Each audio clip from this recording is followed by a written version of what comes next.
We're live. No intro today, Alexander. No No countdown intro today. No. How are you doing? I'm very well, extremely well. London is beautiful. We've had floods and storms, but basically it's a beautiful place at the moment, and I'm delighted again to be on this program. Great, great. How is everyone doing wherever you are in the world? Thank you for joining us. We'll wait like a minute as people get in. We didn't put any notification out ahead of time. We're going to try something new today, Alexander, and to everyone's listening. The news cycle is just moving really fast. Absolutely. Alexander. I mean, it's difficult to keep up with it, but I mean, it's interesting because this is going to be partly about South Africa. This program is going to be perhaps mainly about South Africa, and it's a country that neither of us has. I've never travelled there. I was very heavily involved, as many people were, in the anti-apartheid struggle because I was a student at the time, and God help us, all students in Britain were very much united behind the anti-apartheid struggle in the early 80s. So obviously I have an interest in the country. I can't pretend that it's one I followed very closely over the last couple of years, but one has got that sense that things are going wrong. And some of the names of people that we're going to talk about, like Cyril Ramaphosa, who's the current president, and Mbeki, who was a former president, they're definitely people I remember from the anti-apartheid struggle as people very connected with the ANC, and who were big names then. And it's very strange to see how they've turned out, and it's always sad to see how they've turned out and how many people's hopes have been disappointed. Yeah. All right. So what we'll do is we'll try to keep this live stream to about an hour long. We'll do 2 blocks, maybe 3. We'll do an A, B, and C, maybe a C block. Alexander, I know you have some news that you may want to relay on the C block. We'll do like about 20, 25 minutes on the A block, which will be South Africa. Then we'll talk a little bit about what's going on in Turkey, which is the economy is in really bad shape. We've been calling this for a while now. And then maybe we'll do a C block on Cuba if time permits. Guys, we'll try to answer questions that you have towards the end of the show. We'll try to keep things moving so we get to the news really quick, talk about the topics that we need to talk about, and no editing. So we're live, so we'll be able to get this stuff up. And maybe over the weekend, I'll be able to edit it and refine it a bit so we can get these videos up on the weekend. Separate them out so we get standalone videos on these topics as well. So whoever's joining us to watch this live, thank you for joining us. Welcome, Alexander. South Africa. What is going on in South Africa? 70 plus people reported dead, mostly from the looting. We did a video on this the other day. We talked about Zuma. We did say, you said specifically, it is a one-party system. Infighting within the ANC. Zuma does have supporters. He will bring those supporters onto the streets. Sure enough, those supporters went onto the streets, and things have spiraled out of control since then. What is your take on what's going on in South Africa, Alexander? Yeah. Well, before I say that, can I just also say thank you to all those people who wrote to us about this. We've had an extraordinarily wonderful range of people from South Africa writing to us about the situation, and it's been incredibly informative, and you've helped us to develop our understanding of the situation. As I said, I haven't been to South Africa, and what we know is what the media reports to us, and it's not always reliable. But I think the thing that has come across very clearly, both from these reports and these accounts that we've had from people there, is that the central issue, I'm afraid, is corruption, and that the reality is that the ANC, from having been, the great independence movement that we'd all remembered, at least, but we all believed it to be. I mean, I should say I met ANC people in the early 80s, and I was not actually very impressed by them. I remember being disappointed by them at the time and surprised about, their quality. But anyway, that's another thing. But it turns out that very quickly, as soon as it gained its hands on the levers of power, it seems to have become corrupted. And what we're seeing at the moment is essentially a factional battle between various factions within the ANC, and that this seems to be essentially over corruption, but more about the division of the spoils. And I'm going to mention a few things about the current president, Cyril Ramaphosa, because Cyril Ramaphosa was one of the people, I never met him, obviously, he didn't come to London at that time, but I did know about him during the 1980s, during the anti-apartheid struggle, when he was very, very much presented to us in Britain at that time, and not just Britain, but around the world, as the leader of the industrial wing of the ANC. He was spoken of as a trade union organizer. And we all thought of him, at least, and that includes me, I mean, I was a student then. We thought of him very much as somebody who was very keen on organizing workers and was essentially a worker and that sort of thing. And then a couple of years after the ANC came to power, after majority rule was established, I learned that Ramaphosa had, in a remarkably short period of time, become incredibly rich, that he'd become a multimillionaire, and that he had become very much identified with the neoliberal wing of the ANC. Well, first of all, it was a news to me at that time that the ANC had a neoliberal wing, but I also found it very remarkable that a man like Ramaphosa should become rich, should be interested in money, because that's not what one usually expects of a trade union leader, but also very concerning that he'd become so rich so fast. And he is now the president, and he's been held up around the world, at least in the West, as the person who's going to clean up South Africa and clean up the ANC. And that doesn't look at all likely, and judging from the comments that we're getting from people, it seems that it isn't likely at all, because he is emblematic of the broader corruption that seems to have overwhelmed this movement as soon as it gained its hands on the levers of power.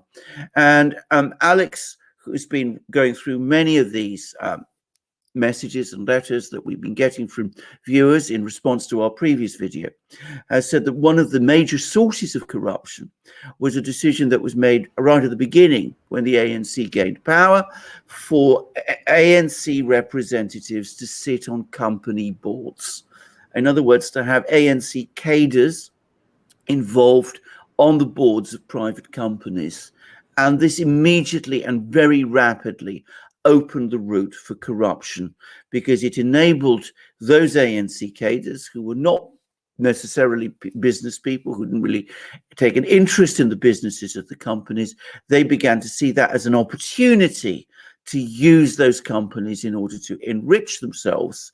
And what had previously been a very well organized and modern industrial base, certainly by African standards, in South Africa, very quickly became demoralized and corrupted. So that led to a corruption of the economy and of the political system. And I'm sure that there were many other sources of corruption also.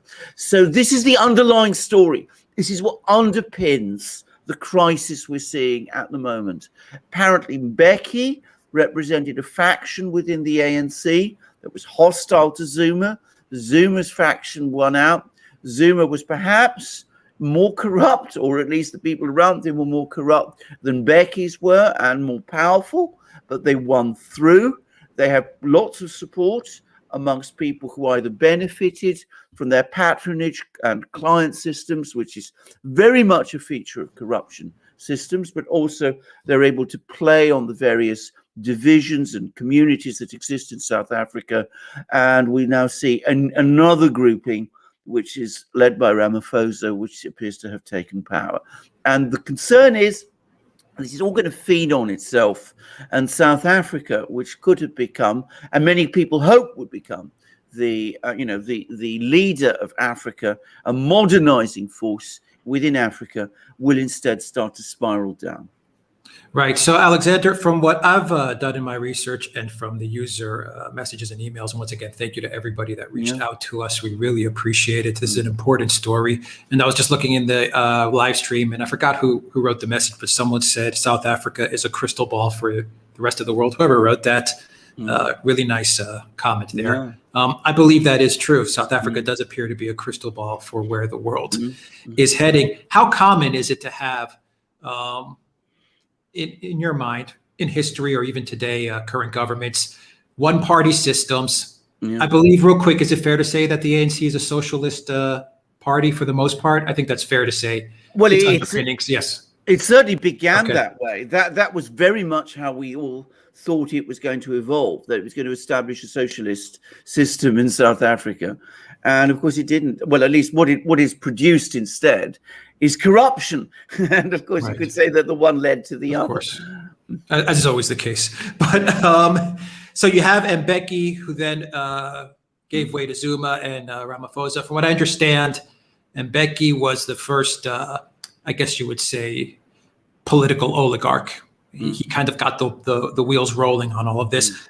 But now I believe it's a power play between Ramaphosa, who seems to be the real big dog in all of this. And it looks like he's taking out Zuma. So my question, once again, to you is whether, looking through history or current governments, how common is it to have these one-party government systems, and then to have what is in essence a political oligarch civil war that's taking place to maybe dictate who's going to be the person that is king of the land in this case. What do you think? It's very common indeed. I mean, before we did this program, we discussed PASOK in Greece and how that started as a socialist movement in Greece that was going to carry out all kinds of reforms, how it very quickly collapsed into corruption.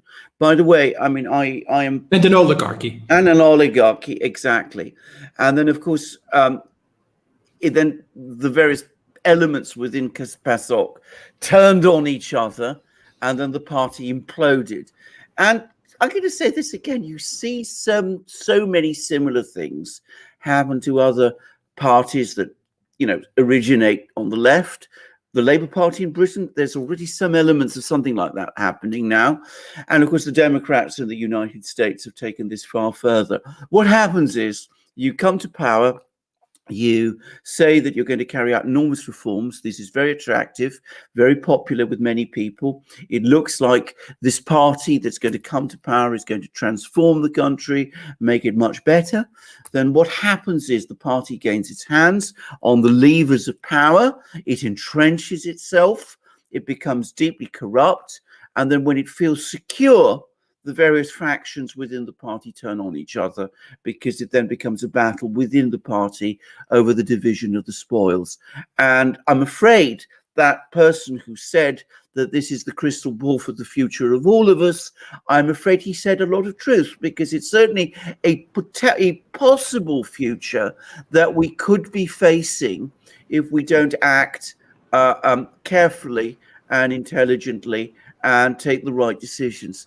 I'm going to say this. You see, the country which perhaps most closely resembles this could be the United States, in the sense that we see the Democrats, they've gained power. They're already using the levers of power at the moment to try and push aside and marginalize their opponents. They become very affected by various powerful oligarchical groups within them. And we see that already corruption, which is a major problem, is sluicing around the system.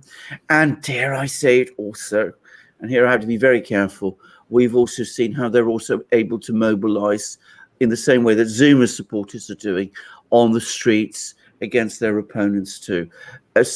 Previously, it was and at the moment in the United States, previously in South Africa, obviously it was targeted against the ANC's enemies, but now it's being used by the various factions. They're targeting this power, this control of the streets against each other. And you again see something a little like that in the United States also.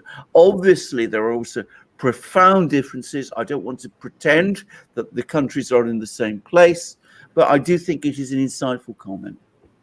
Yeah, you also have the weaponization of ideology, of race, of identity politics. I think that's also something that's very common between where South Africa is today and where the United States is heading. Alexander, the fact that you had this policy which was called, from what I understand, and people in South Africa can correct me, the BEE, where you empowered these ANC guys, these ANC head honchos, to sit on the boards and to take shares in these large companies. What do you make of that for an economy? What a tragic mistake that was. But you also see it once again being repeated in the United States in a different way. There you kind of see the revolving door of DC and big business. But in South Africa, I guess they were just more, I should say, transparent and upfront about it. I mean, you're on the ANC, you're Mr. Ramaphosa, Zuma, and Becky, one of their family members. Here's a board seat for you. Here's a shares in this company. Bam. The US is a little bit different. Maybe the UK and the EU is also a little bit different. But at the end of the day, delivers the same results. It delivers exactly the same results, but of course in South Africa it was taken much further and much faster because, of course, they were able to argue that this was necessary because of the structure of South African business, which and the need to bring it under control and to diversify it, which was justified in terms of the anti-apartheid struggle. So they were able to do it much, much faster. I have to say, it is an incredibly bad idea. It brings people who are not connected to the businesses organically from outside and gives them a major stake in the businesses, and they're almost bound to misuse that stake. I mean, it's even if they went in with good intentions, and many of these people, of course, didn't, and perhaps most of them didn't, it is going to put in front of people enormous temptations which they will succumb to.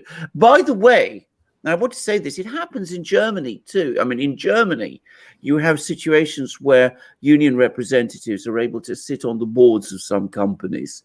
And there was a big scandal some years ago back in Germany, I remember it, where those union representatives became incredibly corrupt. And there were stories about call girls and bribes and all kinds of things like that. And that happened in Germany, which has a strong legal system. But that only happens in some companies in Germany, and Germany, as I said, has a strong legal structure.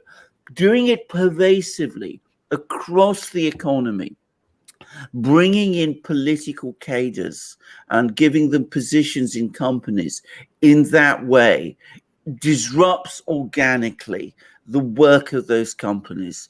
Now, the better thing to do always is to do either one of two things. If you want to run an economy, you let the companies run themselves. You control them to the extent that it's ever appropriate to control companies through legislation. And there's all kinds of legislation you can put in, about protecting health and safety, employment rights, whatever. It happens in many countries through the taxation system. Putting your own people inside companies is a recipe for disaster. Dare I say it, it makes more sense in some ways to go over to an entirely different system and, centralize everything and bring everything under state control, because then at least you're able to impose some kind of discipline on the cadres who run these companies, and you can even create managers. It's not a system that I would advocate at all, but this halfway house of putting people who are not organic to these companies inside the companies themselves is the high road to disaster. It almost guarantees a spread of corruption.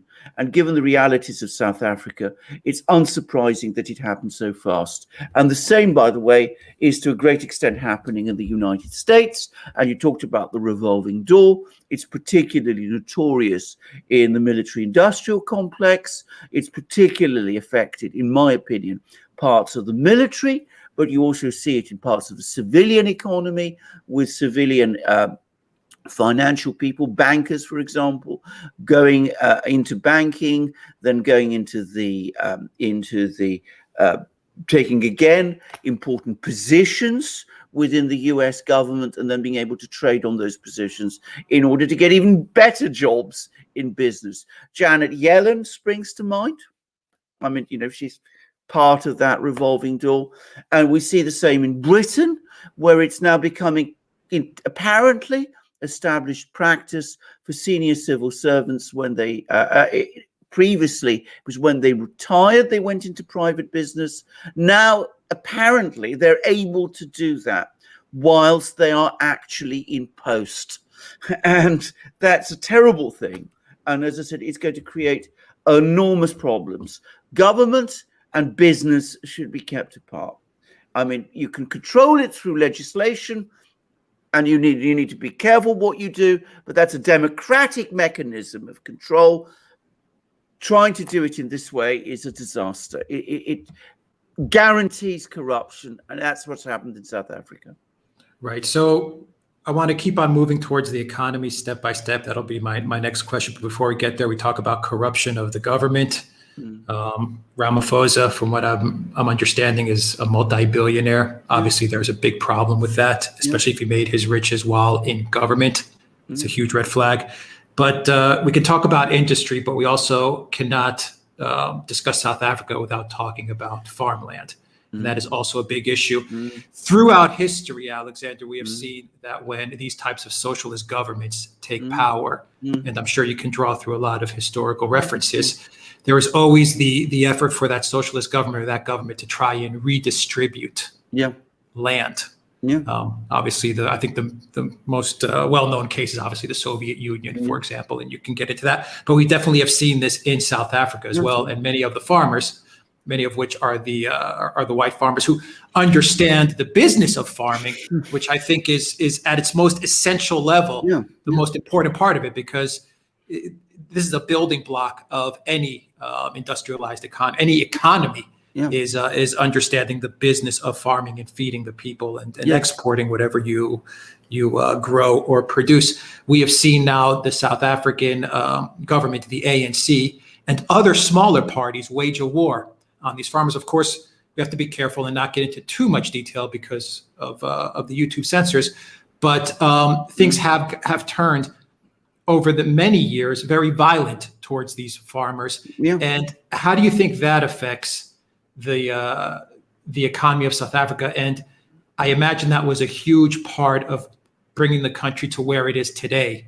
Well, it clearly is. The economy is imploding, and you can't have a stable economy if you go after one of the most essential building blocks of that economy. And like I said, it's been a very violent practice as well. Absolutely, because this is again what you get. You get the expropriation. This is what you were referring to that's happened in other countries. You get forcible expropriation of land and its redistribution. And of course, it's always represented as a redistribution to the people who need the land. But what invariably happens as the system becomes more corrupt is it's a redistribution of land to people who are loyal to the governing party. And that in turn means that you're putting in place people whose approach to the land is not that of business people who or farmers who, as you correctly said, built it up.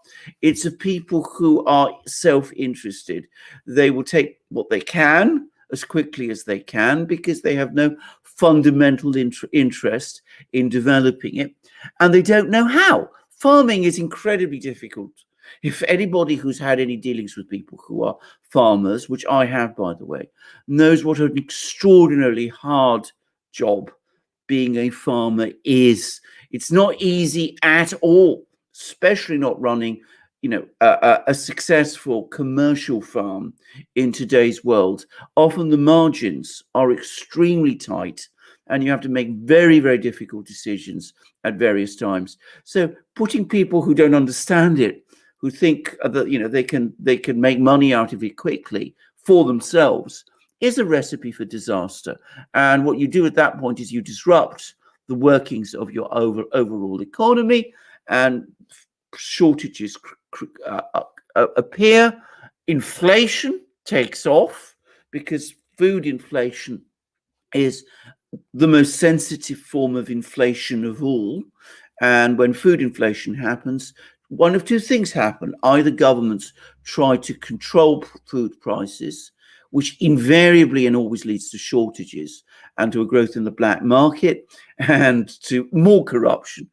And that's when you start to see empty shelves of shops and things of that kind. Or alternatively, if food prices are allowed to simply grow, then the governments can, then what often happens is that wages race upwards to try and keep up with it because they have to. And that's what can trigger hyperinflation situations. And a classic example of that is Zimbabwe, where that has been a major driver in the hyperinflation crisis that has had Zimbabwe in its grip for many, many, many years now. And some of the people that we saw who wrote to us, by the way, are actually making those comparisons. They're saying that if things turn in a certain way in South Africa, a Zimbabwe type scenario in South Africa is not impossible. And that is very connected to this disruption, this mismanagement of the underlying agricultural system. Yeah, and actually, on a side note, the South African farmers are some of the best in the world, and they're so good that I believe a couple of years ago, even Russia was giving them land and citizenship or residency to a certain extent in order for them to farm with the technology that they knew, because they were so good in order for them to farm the vast amounts of land that Russia has. That's true, correct? Absolutely. It was a major campaign. I mean, the Russians were actually going around saying to South African farmers, look, if you're finding life difficult in South Africa, then come here, come to us. We have enormous amount of land we need to develop. You are amongst the best farmers, and we're giving you all the support and all the help that we can, and you're welcome. Now, whether any of them took up that offer, I don't know. I haven't heard about that program for a long time, but it was absolutely something that the Russians were trying to do. They were trying to capitalize on it. In other words, to encourage migration from farmers from South Africa to Russia, and telling them, you'll be absolutely welcome here, and anything you want, we will give you credits, equipment, land, and you can have it. Whether, as I said, any of them did or how many of them did, I have no idea. Yeah. Okay. So we get to the main economic picture. And of course, with the economic picture today, you always have to talk about lockdowns and coup and all those things. Once again, we'll be careful with the words we use. Yeah. But that's definitely playing a factor into how these looters and these riots and protests have escalated. The ANC is simply not equipped to run a proper government. That's the way it's looking. And given all the complexities today, especially with the lockdowns, the pandemic, the coup, and everything that we have to face, that every economy has to face today, which they kind of brought on themselves, because it's the governments that decide to lock themselves down. But anyway, it's just too much of a challenge for the ANC to manage the country. And this is why, at the end of the day, you're seeing everything unravel. It was bad enough before all of these globalist pandemic complexities came into the picture. Now it's just getting to the point where it's obvious ANC cannot manage and run the country. Well, absolutely. But of course, what it has managed to do is it's managed to marginalize all political alternatives. So it's incapable of managing the country and the economy that the country has. And one has to say this, one wonders whether many of the people within the ANC are even interested in doing so. I mean, if their priority is their own self-enrichment, if corruption is now becoming the major factor, then, as I said, their approach is not a managerial one, it becomes a predatory one. It's a very different thing. So, whether they're even interested in doing it. But regardless of that, they don't seem to be able to do so. There doesn't seem to be that kind of institutional system, framework within the ANC that will do it. And at the same time, they've managed to block off alternatives. Now, it seems to me that one of two things can now happen. Either we're going to see an electoral collapse of the ANC, and an alternative will emerge and will challenge it, in which case the ANC could crash electorally, at which point we will see a new political power, though it's far from certain, by the way, or guaranteed that would be better or manage things better than the ANC, but at least it would be a challenge to the ANC. The alternative is that as the problems and the crises in South Africa intensify, you could see the ANC digging in and using various mechanisms to maintain control and to prevent alternative parties emerging and challenging it. And we've already seen how the ANC are able to mobilize people, or at least factions within the ANC are able to mobilize people. And, all these protests, all this violence, it's important always to remember it comes from people who are within the ANC system, even if they are in conflict with its leadership at the moment. But we could see something like that happen, and that could be followed up with other mechanisms of control, and then that would definitely take South Africa down the Zimbabwe route with all the consequences that we saw. One final question, and we'll wrap up the South Africa part of this, and we'll move to Turkey. Alexander, Ramaphosa, South Africa, was at the G7. I remember the video clip with Biden, and he talked about how South Africa's president, Boris Johnson, was kind of like, yeah, we know. What do you make of that? South Africa, Ramaphosa, globalists, are they part of the Build Back Better, the new normal? Is this part of the plan to bring down country after country, state after state? The ANC is definitely bringing people onto the street. There's chaos. Is this all part of the plan, and will the solution be provided by the very people that were sitting at the G7 table? In other words, create the unrest and then provide the solution. As we said, maybe South Africa is kind of one of these template blueprint kind of countries, and Ramaphosa was there. He's part of the club, obviously. He's absolutely part of the insider club. I said that, way back in the 90s, when, as I said, I suddenly discovered that he'd become a multimillionaire. And this is, by the way, I don't think he was in the government at that time, but he was, of course, very much part of the ANC party structure. And that perhaps made it even more sinister, because it showed that he was able to leverage his position in the ANC and previously in the anti-apartheid movement in order to enrich himself. And that was already somehow disturbing. I mean, I didn't know exactly how he came across his money, but that was already worrying. And they were saying at that time, and this is, we're talking about the 90s, that he was very much part of the neoliberal wing of the ANC. So that was already being said about him then. And it's most obviously the case of him now. That's exactly what he is, it seems to me. He is fully paid up member of the G7 Davos club, if you like. I mean, that's exactly what he's about.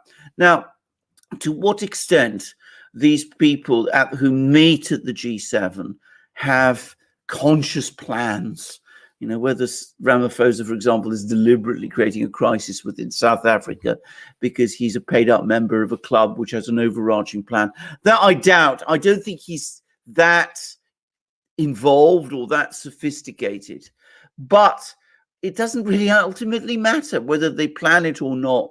That is the result of what they do. I mean, that is exactly the effect of the kind of policies that they're pursuing. I have to say, I think that South Africa is in a bad place, and I don't see things getting much better there, frankly. I think all the trends at the moment are for things to get worse. And of course, people in South Africa may have means to challenge this, and I sincerely hope they do for the good of the country. But certainly you're not going to get any help from the G7 or the G20 or the people in Davos or the IMF or the World Bank or any of those institutions. The very last thing you need is Christine Lagarde coming to Cape Town and coming up with solutions for your problems. That isn't going to help you at all. And to the extent that Ramaphosa is part of that world, then that's already a very bad sign. Yeah, nothing would make the globalists happier, though, than to have Lagarde landing in Cape Town, that's for sure, and putting a bit of austerity there. Well, absolutely. Yeah. Absolutely, no question. This is the neoliberal world order that we're entering. I mean, absolutely. Absolutely. I mean, it's the new. It's not a new world order; it's a new world chaos. whether they see this chaos as a kind of order, well, maybe some of them do. I mean, I know there are some of them that do, but anyway, as I said, irrespective of what their intentions are, that is the result That is where it always and invariably seems to lead.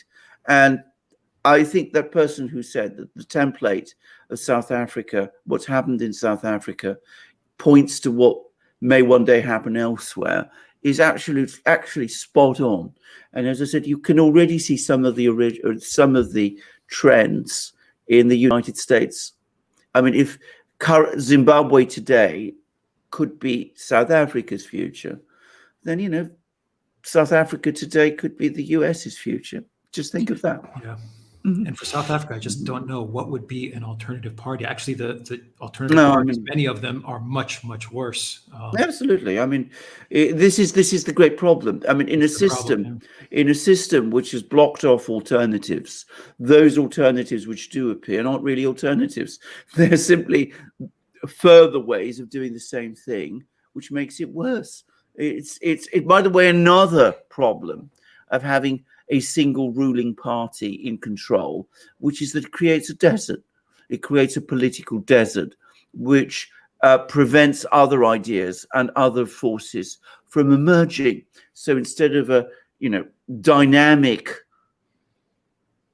system of ideas developing, what you get first is corruption and stagnation, and then eventually, instead of transfer of power and dynamic growth, you eventually get systems collapse. I've talked about that in Europe.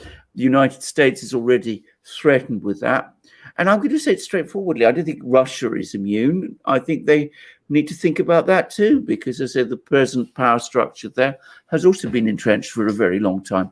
Turkey, which we are going to come to, is another classic example of this. The AKP has been in power in Turkey for a very long time, and you see many of the same problems. Yeah. Yeah, let's get into Turkey. We talked about Greece a little bit as well, and the party collapsed. And, well, Greece collapsed. But anyway, that is South Africa. It brings the country down with it. That's the problem. Yeah, so we will continue to keep an eye on what's going on in South Africa, guys, and we'll continue to report on what's going on in South Africa. And the more videos we do, the more in-depth we'll get. Alexander, let's turn our attention to the B block, the second segment. Let's talk about Turkey. We're talking about poorly managed, poorly run countries. At one point in time, the Turkish economy was, wow, everyone was talking about it. It was doing so well. It was the economy to look at and to emulate. Now it is a complete and utter mess. Yes, Alexander, it's getting worse by the day. What is going on in Turkey? Inflation out of control. Once again, we talk about templates, Alexander. South Africa may be a template for what's coming to much of the West. Maybe the inflation in Turkey is a template for what's coming to many countries. Absolutely, because what has happened, I mean, the Turkish economy, as you correctly said, was doing very well for a long time, partly as a result of the momentum it built up due to reforms that actually preceded the coming to power of Erdogan's party. And, the Erdogan's party was able to ride that growth. And to some extent, to be fair, to facilitate it when they first came into power, they did many of the right things. They improved education, they built up infrastructure. But eventually, what happened was that the party and its cadres, again in Turkey, and Erdogan's system and Erdogan's family started to see the economy increasingly as a mechanism to making themselves and their clients well off. And the way this was driven and has been driven in Turkey is through a frenetic construction program. I mean, this is a fact which people don't realize. A lot of Turkey's very impressive growth figures for some time now have been driven by a massive building program. I mean, the latest project, by the way, is building a completely unnecessary canal in Istanbul, which is, but it's only one amongst many others. And in order to keep that building boom going, they kept interest rates down and spent money at a phenomenal rate. And inevitably and unavoidably, this has gradually undermined the stability of the lira. It's also seen imports surge. It means that Turkey runs a structural trade deficit, a structural budget deficit. It borrows. It lives from hand to mouth because it has to find foreign exchange every so often to get over currency crisis. And of course, what we now have in a situation where inflation worldwide is growing as a result of the similarly loose monetary policies of the Biden administration. What we now see in Turkey is that inflation is now officially at 17%. It could be 20%. It could very, very easily go higher. A fifth of the population is now in deep poverty. There's growing dissatisfaction with the government. And of course, all this is happening at a time when the neocons, as we discussed in a recent program, are plotting regime change there, as they sense that the government itself in Turkey is starting to lose support. Well, not starting to lose support, most definitely is losing support. So it's an eccentric economic policy, driven, however, very much by the predatory needs, again, of the party, the ruling party and its cadres. It took a successful economy, as South Africa had been, in fairness, a successful economy, though a malformed one because of features of the apartheid state that I'm not going to discuss in this program because we could go on about that forever. But a successful economy in Turkey has been turned round and is now facing a crisis. And that crisis is going to get worse. We see Erdogan is able to pull off something from time to time. He's able to borrow money from Qatar, borrow money from China, play America off against Russia, play Russia off against America, get Russian tourists to come. He's able to come up with all these dodges and wheezes in order to keep the show on the road. But the road is now running out, and it's becoming very difficult to see how this can be sustained for much longer.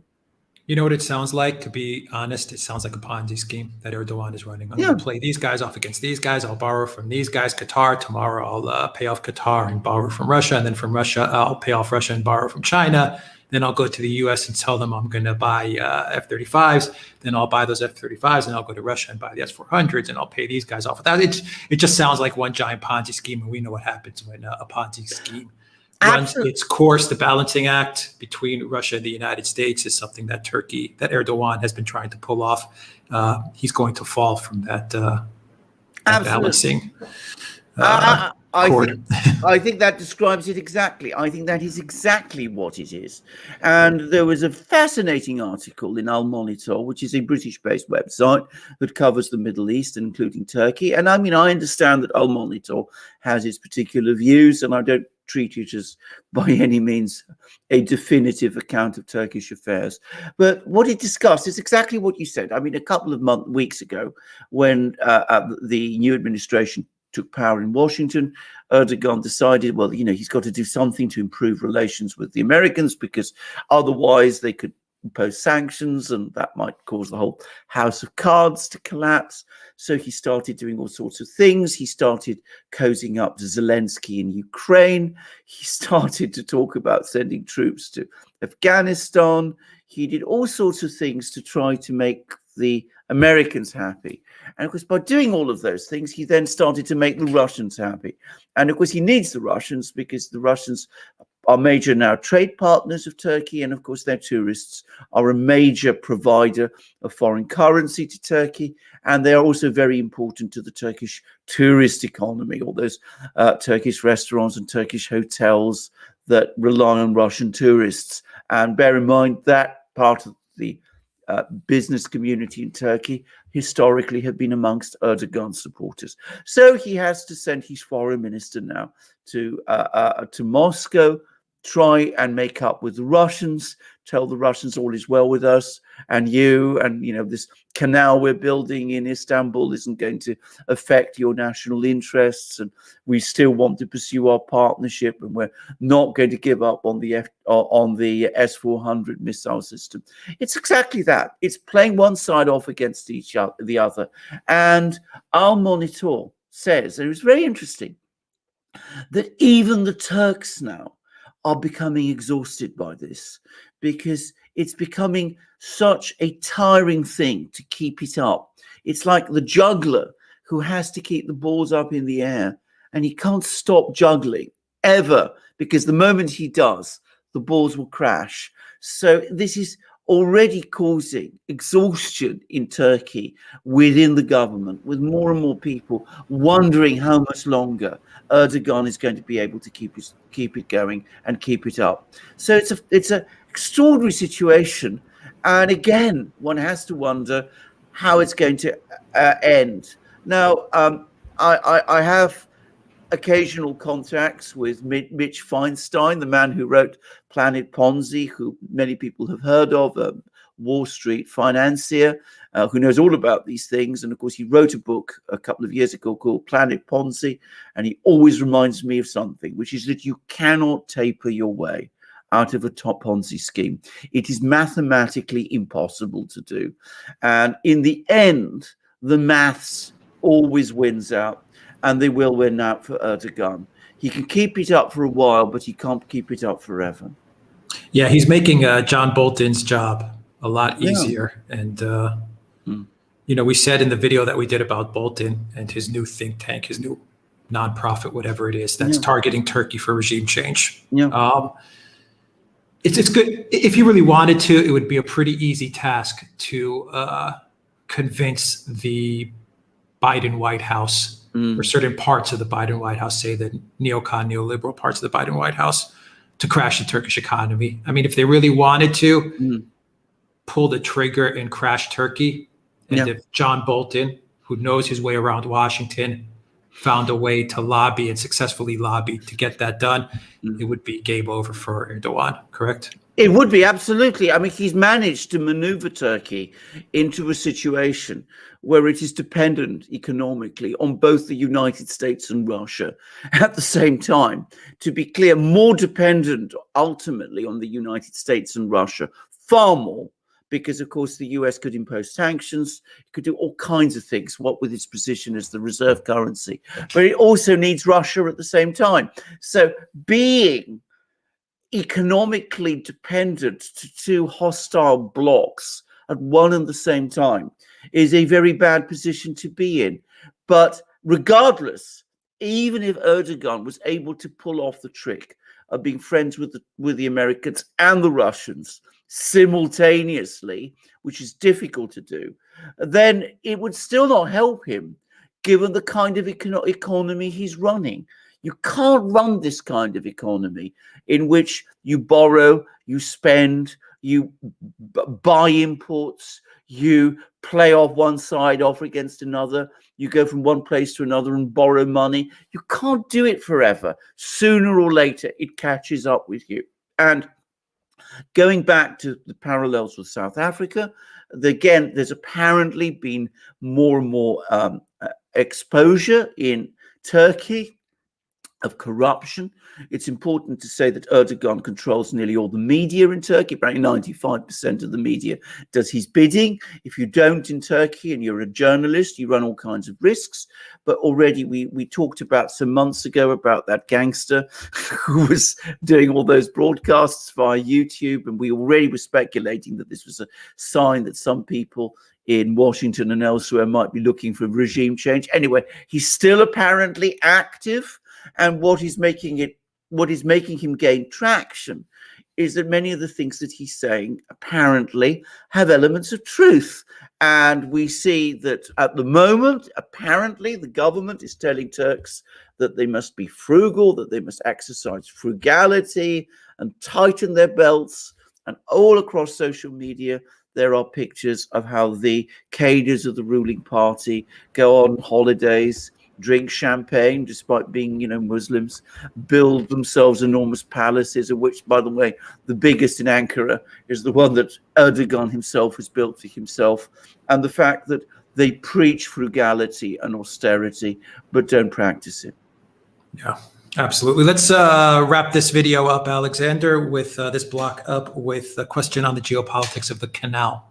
Economically, it doesn't make much sense. To me, it doesn't make much sense. But there must be some sort of reason to do it, unless it's just all about corruption and just pocketing money from constructing the thing. But do you think there's a geopolitical angle there in building this this canal? Well, there could be, and I think probably mainly and primarily, I'm afraid to say this, it is corruption. It is a way, well, not corrupt, well, it's a kind of legalized form of corruption in which you build this canal. It's not really needed. You make lots of money out of it. All your contractors make money out of it. You recycle the money. Of course, it's part of the building program, as I said, that Erdogan is running. But it does have geopolitical significance because there is a treaty, Straits Convention, which goes, the Montreux Convention, which goes back to the 1930s, which governs the kind of warships that can pass through the Dardanelles, past Istanbul into the Black Sea. It's been a major source of stabilization in the Black Sea because it means that, for example, the Russians don't have to worry about large numbers of powerful NATO warships and American aircraft carriers and all the rest passing through the straits into the Black Sea. But of course, the big question is this canal going to be covered by that convention? And arguably, in strict legal terms, I would answer no. So one of the things that Erdogan has done is that he sent Cavusoglu, the Turkish foreign minister, I'm sorry if I'm not pronouncing his name correctly, but he sent him to Moscow, and apparently he gave the Russians all kinds of assurances. Oh, of course, this canal is not going to interfere with the Montreux Convention in any way. We're not, you don't need to worry. We're going to administer this in a responsible fashion. It's not going to change anything in the Black Sea. But of course, it's not. Those sort of assurances, especially assurances when they come from someone like Erdogan, are not the same as a treaty, a legally binding treaty. So the Russians will listen very politely, but they will still be extremely concerned. And as I said, when you have a situation where Turkey depends on Russia economically, is already in crisis, it's not going to help Turkey very much. But assuming this canal is eventually built, which I suspect it will be because, well, there's so much momentum behind it, then of course it could have geopolitical significance because even if Erdogan means these assurances, and as I said, you should never count on anything Erdogan says, his successors might not. They might say, well, there's no treaty. We can certainly agree. We're still part of NATO. Why not have US aircraft carriers passing through this canal into the Black Sea? We won't move NATO east. I promise, Mr. Gorbachev. Exactly. So, I mean, it's exactly. So, it could have a very, very big geopolitical significance. It could work the other way too, by the way. I mean, the Russians have been talking about building aircraft carriers. And of course, one of the possible places where they might build them might be in the Black Sea.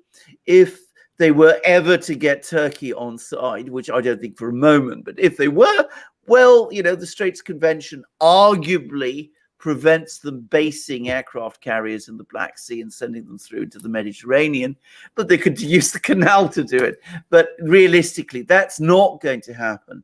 Realistically, the possibility of US carriers going through this canal into the Black Sea in the future is much more real.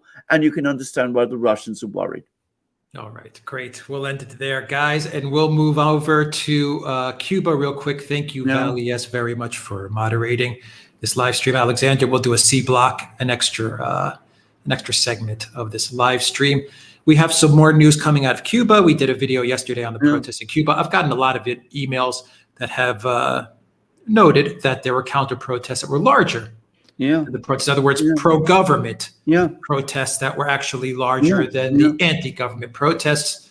Of course, in the United States, you have the mainstream media. You have senators like Marco Rubio, and even the White House has sounded off. There's an interest to try and topple the Cuban government. So obviously the media is going to play it up.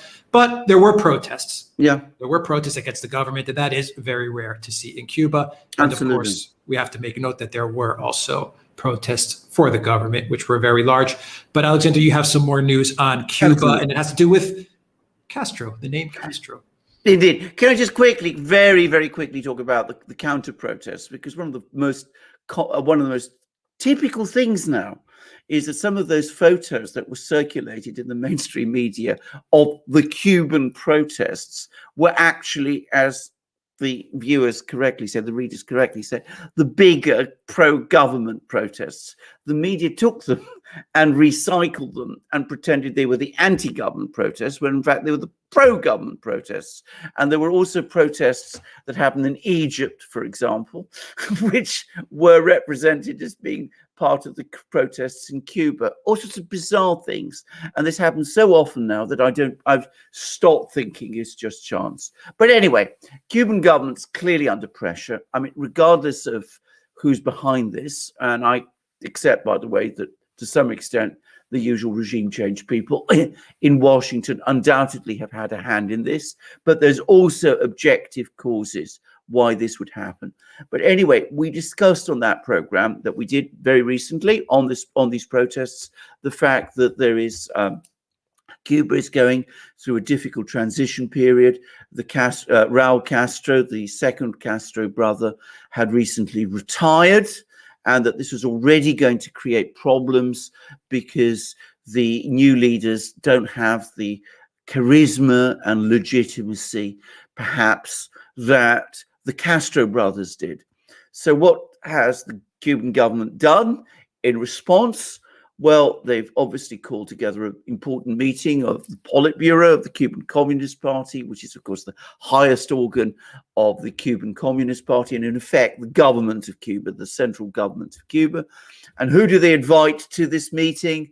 Well, of course, Raul Castro. And what do? They publicize the fact to the Cuban people.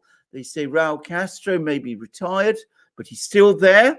The communique pointedly refers to him as General Castro, because he is, of course, still a general in the Cuban armed forces. And the implication is he may not be the president any longer.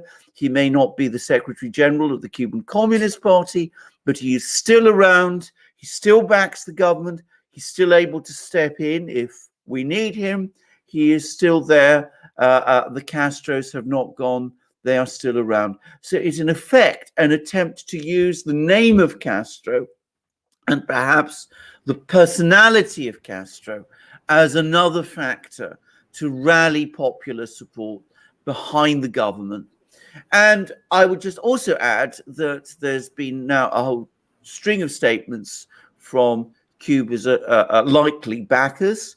There was a long discussion of Cuba I saw on TASS, the official Russian news agency, with its correspondent going around Cuba and talking to various people. It was quite interesting. It was actually very informative about the general situation.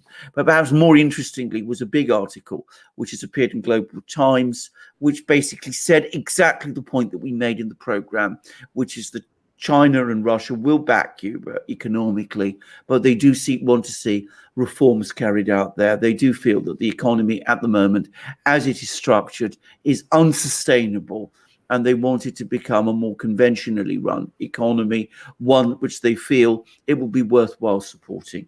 So it was a big article in Global Times, and to my mind, it shows that Cuba was able to navigate this very tricky transition, will not be without friends.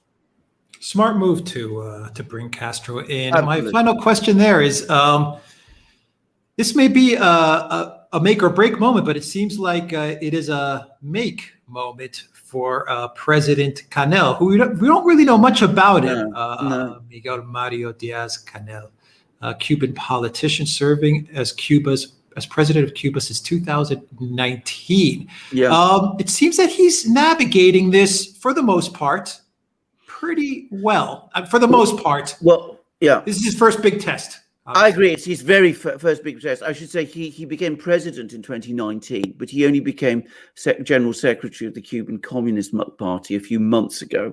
And as in any communist system, it's the who heads the Communist Party who is more important. And that was Raul Castro. But I agree. So far, he's made a few mistakes. I mean, as I said, 4-hour harangues on television are not the way to do this. I think, as I said, it just bores people when you do that. But at least he hasn't unleashed the security forces, ordered a brutal crackdown, shown pictures, as Lukashenko crazily did last year, of people being kept in police stations, all bound up with each other. I mean, that's exactly what you do, which inflames people. He's gone out, he's met people. He went to one of the neighborhoods where there were the protests. He talked to people there. He arranged to bring out the government's own supporters onto the streets. He's spoken and admitted that there are all these problems. And he's been, as he says, transparent.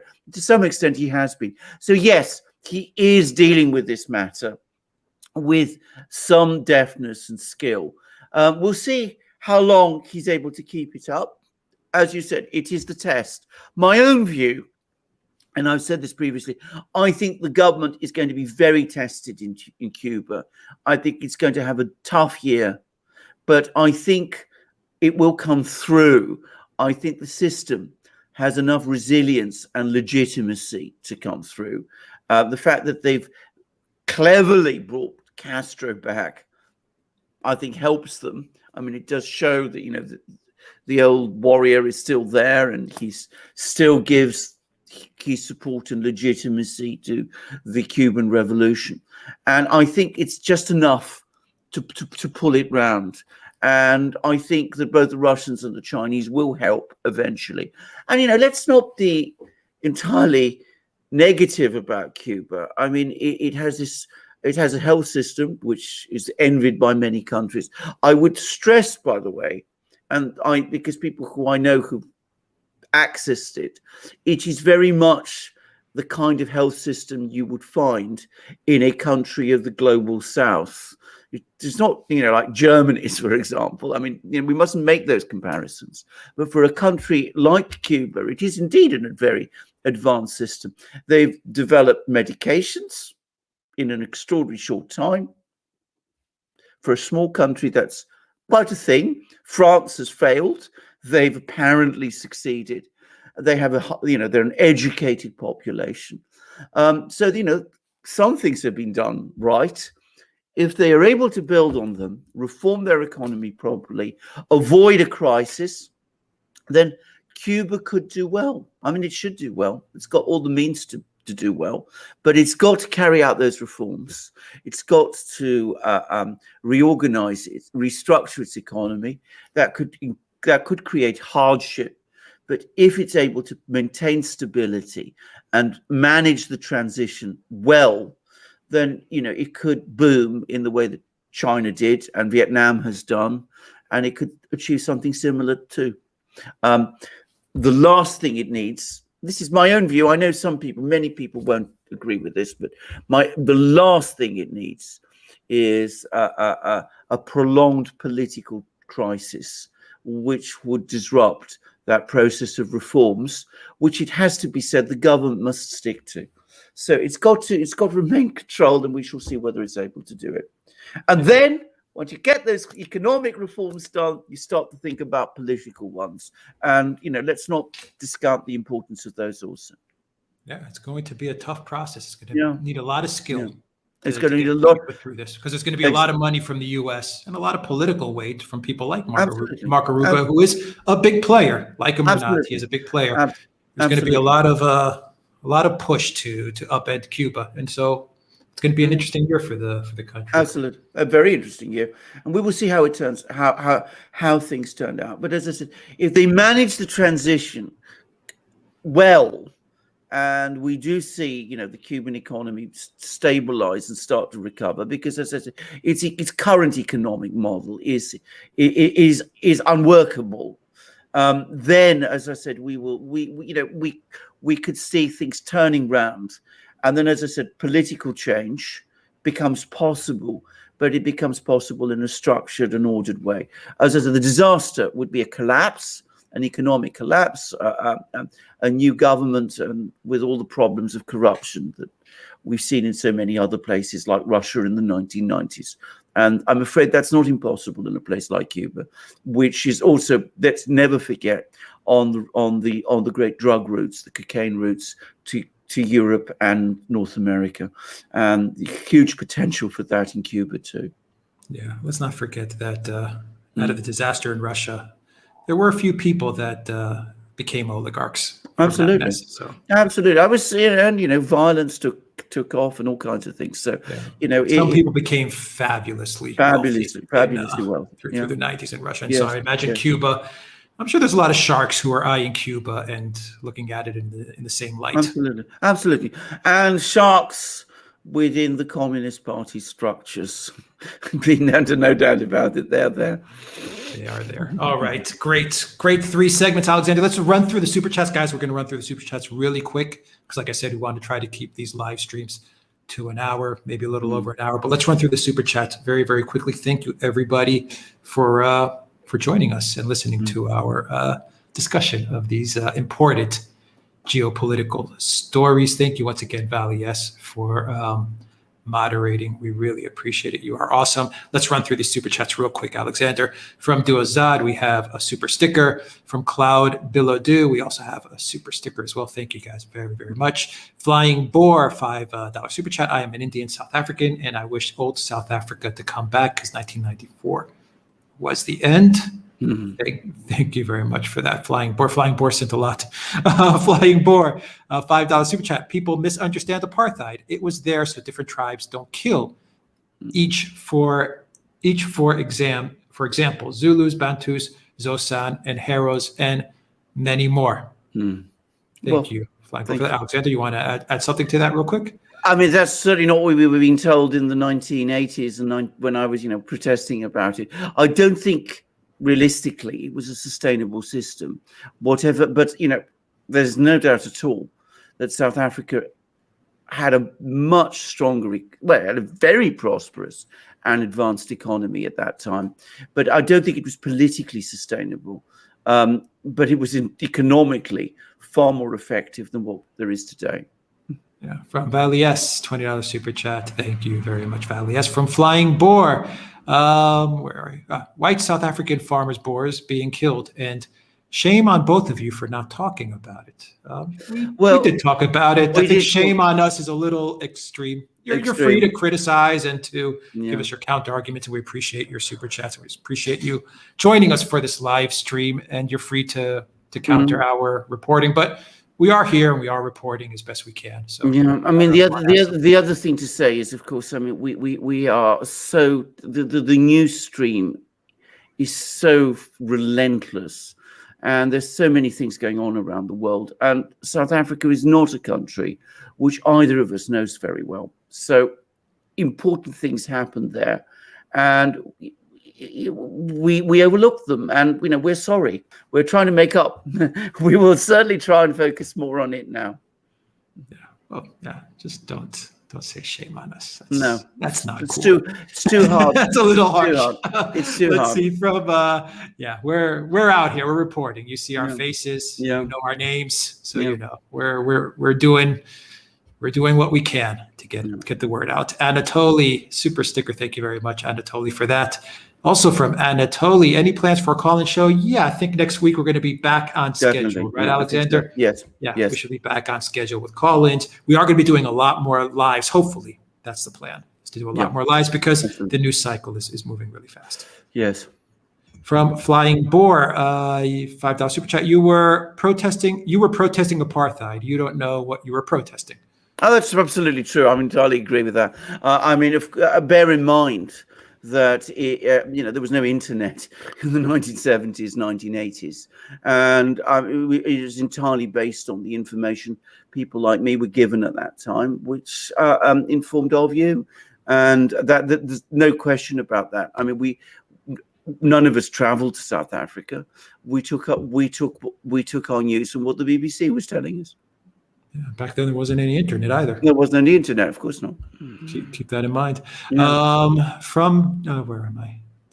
Yeah, from Johnny Moshidi, ZAR 35.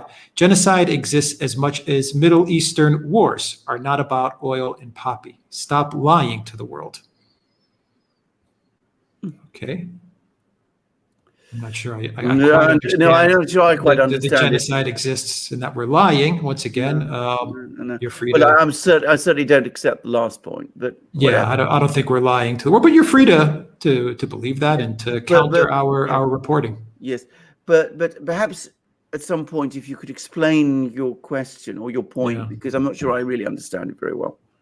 All right. Anyway, Raul Pinto, Lebanon, Cuba, South Africa. Wonder which country is next. Is this to do with the pandemic or spending by central banks? Are there dots we can connect, or are they just isolated problems? Well, they're not. Of course, they're dots we can connect, and they're not isolated problems. I mean, one of the all three countries which we've discussed, Cuba, South Africa, and Turkey, have problems of inflation. And one of the reasons they have problems of inflation is because there is a worldwide inflation surge at the moment. And we're going to get more countries around the world which are going to be affected by this. But these are the three outliers. This is where it's impacted immediately now. So, of course, there's major problems of inflation. There's major problems caused by the pandemic. All three countries have been subjected to lockdowns. So, and of course, in every place, underpinning the inflation, there is the monetary emission, which is taking place primarily in the United States and in Europe too, by the way. And that monetary emission at the moment is being justified by the pandemic. So it's all circular. They all connect. Everything is connected. All right. From Flying Boar, apartheid was a British, not an Afrikaans system. Well, absolutely. I mean, if I can say, going back to the early 20th century, the 19th century, in fact, the British were the colonial masters in South Africa, as they were in so many other places in Africa. And they created certain systems there and certain colonial systems, which obviously then shaped the legacies of the countries that the British had previously ruled. No question about this at all. None whatsoever. If you're talking about apartheid, many people in Britain act and believe talk about it as if it started in the 1950s, which simply isn't true. All right, from Hunger, it's a two-part super chat. Part one of two. Two uncomfortable facts no one likes to discuss about the ANC. It was supported by both the US and the Soviet Union. And number two, the People's War launched by the ANC to destroy other African factions before the end of apartheid. The ANC was always Marxist, violent, and corrupt. The Rainbow Revolution was a lie. Part one. Again, I mean, this is all useful things. I mean, I'm not going to pretend that I know everything here about the story of the ANC, but I'm going to make 3 points about that. Certainly, the ANC was heavily backed by the Soviet Union. I remember that very well. And I also remember, by the way, this is from the time when, as I said, I supported the anti-apartheid movement. I remember how strongly supportive of the Soviet Union ANC representatives were at that time. I remember that vividly. Secondly, it did have a huge amount of support from the United States. I remember that also. It was one of these strange conjunctions that it was getting support from both the United States and from the Soviet Union. It was perhaps more official from the Soviet Union and more unofficial from the United States, but the support for it was indeed there. Secondly, I repeat the point that I made earlier in the program. I met lots of ANC, not lots, I met a couple of ANC people in London in the late 70s and early 80s, and I didn't think very much of them. I wasn't impressed by them. In fact, I went away and I felt very uncomfortable. They didn't measure up to what I had expected. They were, anyway, I don't want to say more because this is so impressionistic and it might not be accurate about impressions. But thirdly, and unquestionably true, the ANC did act to eliminate political rivals, partly because it insisted on being that it was going to be, insisted on its right to be the monopoly leader, in effect, of the struggle as they defined it, and a lot of that violence was directed at alternative groups. Now, obviously, many people think about, Buthelezi and the Zulu people, but there were other groups too, many other groups, including, I remember the PAC, for example, which was around, and the ANC acted to stamp out all of those. Yeah. From Flying Boar, Russia took 15,000 white South Africans, just to let you know. Okay, well, that's interesting. And a lot. And that's a lot, actually. That's a lot. Yeah. That's an awful lot. Maybe more will go. Yeah. Flying Boar, super chat. Former South African President P.W. Botha was correct about ANC by calling them red crocodiles. All right, thank you. That's very ironic because, of course, I remember how people used to call Botha himself the crocodile. Again, this is all from the time of, as I said, when I was involved in these events long ago. From Hunger, $5 super chat. When private security starts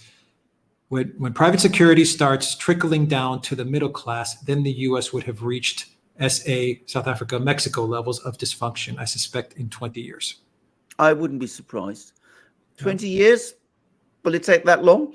That's all I'm saying. I would like to believe that the US has the time and space to turn it round. 20 years, of course, can come up very fast. And perhaps it's important to say that 20 years ago, it seems like yesterday to me, but 20 years ago, it was Bill Clinton was just stopped being US president. So maybe 20 years is not that long, but still, it seems a long time to me. Mm-hmm. Yeah, let's see if they can turn it around. From Big Bush Ape Tits, £5 super chat. Respect for Duran tripled. Ramaphosa would have been president after Mandela. He was given many shares in mining and other industries. That's why he is rich. There you go. Yes. Mm-hmm. All right. From Preparation is Power, $6.99 super chat. If one day China were to one day consolidate their position, do either of you believe a democratic China would be possible? You're both awesome. Thanks. Yes, the straightforward answer is yes. Having been to China, I think it's highly possible. In fact, I'd like to believe that it will happen. I've got to know over the last couple of weeks and months some people who know China much better than I do. I've traveled to the country and I took a great interest in its history, but it was its old classical history.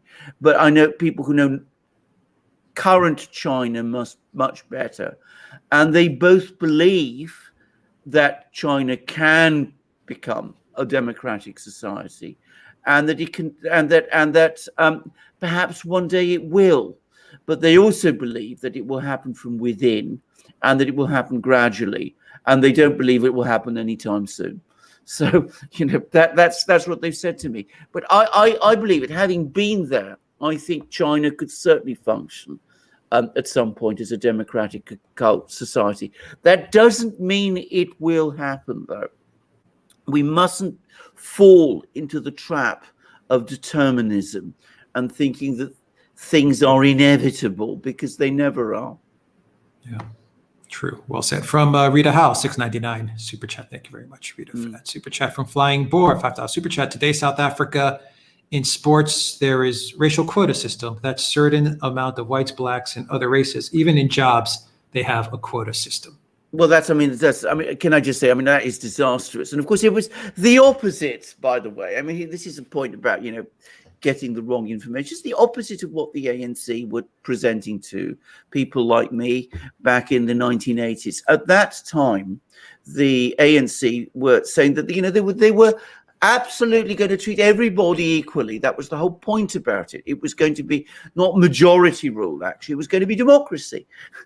One person, one vote, everybody treated equally in a South Africa where everybody would have equal rights. Well, what's just been described is not equal rights. quota systems work against equal rights. They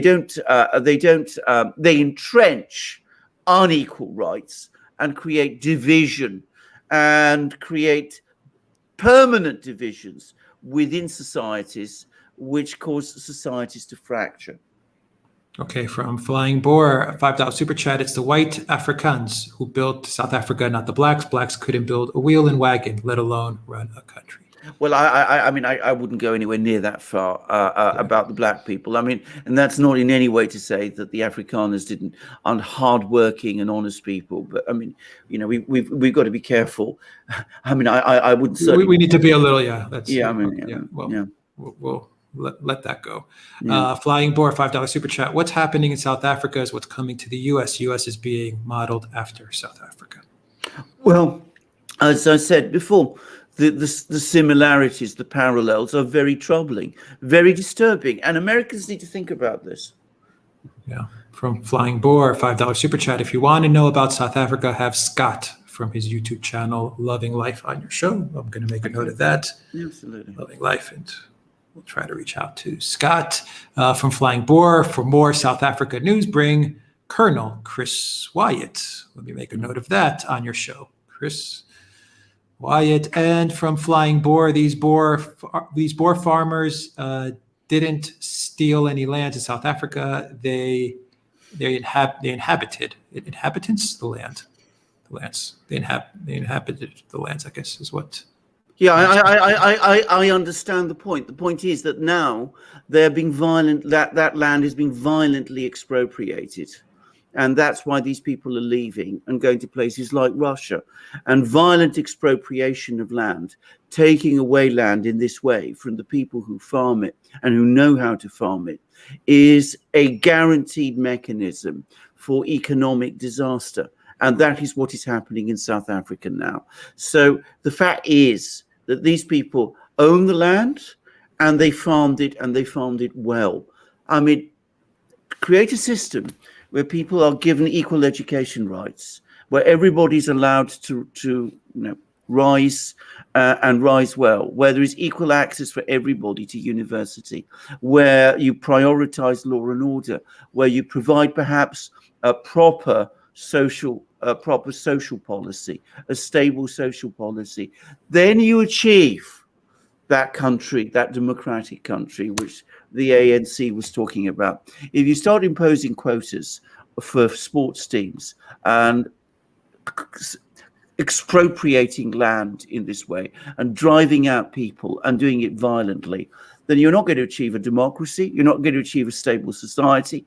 You will achieve a corrupt mess, which is what we see today. All right. From Anatoly, what will be the effect of the latest events in Turkey and Afghanistan on the Belt and Road Initiative? Can China extract benefits? Well, I'm going to do a program on this soon, and perhaps we should do also on the Duran, which is that apparently the Taliban are now saying that, they're actually very keen to be part of the Belt and Road. Of course, this could all be the Taliban just telling everybody to lull us all into a false sense of security, and they may have completely different ideas. But apparently they've given the Chinese all kinds of assurances about that, and they said that they want to make China their strategic partner, and that they have no interest in extending or creating trouble for the Chinese in Xinjiang province, for example. Well, we'll see. Now, if Turkey falls out of the Belt and Road because there's a political crisis in Turkey, that will be a blow to China, because Turkey is very much part of the whole system, the whole structure that the Chinese have been seeking to create. So the Chinese will be following the events in Turkey carefully. And of course, going back to what we were saying on the program, this is something else that Erdogan would do. I mean, he'd go sometimes when he was out of money, he'd go to Qatar. He says, you need me to keep the Saudis at bay. Then when Qatar finally gave up on him, he'd go to the Russians and then to the Americans. And he often went to the Chinese also. And he got big loans from them, partly because he said, you need me to keep the Belt and Road thing going.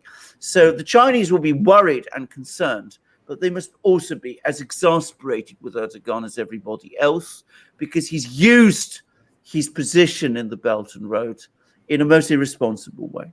All right, from Raphael, I believe Putin adding God to the Constitution of Russia is going to be a game changer. 20 years from now, we will all going to say this is the move.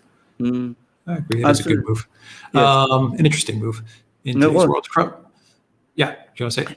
It's infuriated the European Union, by the way. Good. Makes it even better. And there's been some rather interesting decisions from the European Court of Human Rights, which says that Russia must recognize gay marriages. And Peskov, who's Putin's spokesman, has snapped back and said that's absolutely out of the question and impossible because it contradicts our constitution. Well, what does one have to do with the other? I mean, he's recognizing Christianity. I don't understand why they always conflate. The EU always tries to put that other stuff on there. I know. But as I said, I mean, the fact is, as I said, I agree with the point made, but I would also add, as I said, that the European Union is already furious about it, and I can already see some of the, the usual things about trotting out about how Russia is descending into a dark era of reaction, and that the changes in the constitution are emblematic of this thing. No, I've been reading things. People say that, and the EU really hates Christianity. No, absolutely. Bizarre. I haven't read these ECHR judgments. I'll be interested to, and we'll see how they work out. By the way, you won't find anything about gay marriage in the European Convention of Human Rights. What you will find is about protection of family life. So, which has now, as I said, been extended, broadened into this category also. But talking seriously, in all seriousness, there is now a major political and ideological cleavage between Russia and Europe, Western Europe, and I think that's going to intensify. And many East European states, which are closer to Russia, are going to find themselves on the wrong side of it because their political leaders take one view, but the ideology pulls them in the other way. Yeah, it's a clash of civilizations, isn't it? Absolutely, it's becoming that. Yeah. From Flying Boar, $5 super chat. Blacks had free education, including colleges and universities, paid by whites. Just to let you know. Oh, I know that, but I mean, the point is, the point I'm making is that if you want to create equal opportunity, then the emphasis you should put is not on racial quotas or expropriating land. It is on developing your education system to the highest possible level and making it equal for everyone. Not, as I said, giving advantages to one group against another. That is a disastrous way to go. It's a disaster when it's done in the United States, and it's a disaster in South Africa, even more so. Yeah. From Flying Boar, old South Africa was the country in Africa. It had nuclear weapons. It was basically feeding the rest of Africa. Well, it certainly had nuclear weapons. It had a modern and advanced industrial system, and it had a successful agricultural system. It was, I mean, many people who've been there, I never went there, but many people who went there said to me that it was by far the most, dare I say, Western part of Africa. I mean, you could imagine yourself in many places as if you were in a Western country. I mean,